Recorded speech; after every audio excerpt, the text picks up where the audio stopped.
What's the meaning of colander?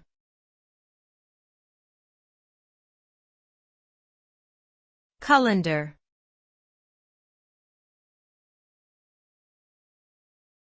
Colander.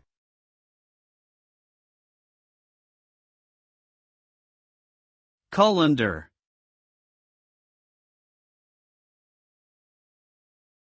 Colander.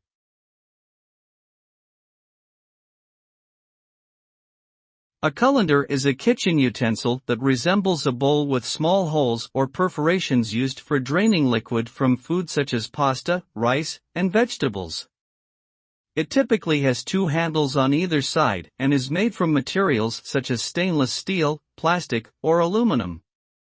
The food item is placed inside the colander and then rinsed under running water. The small holes or perforations allow water to escape while retaining the food item inside the colander. A colander is an essential tool in any kitchen for preparing various types of dishes.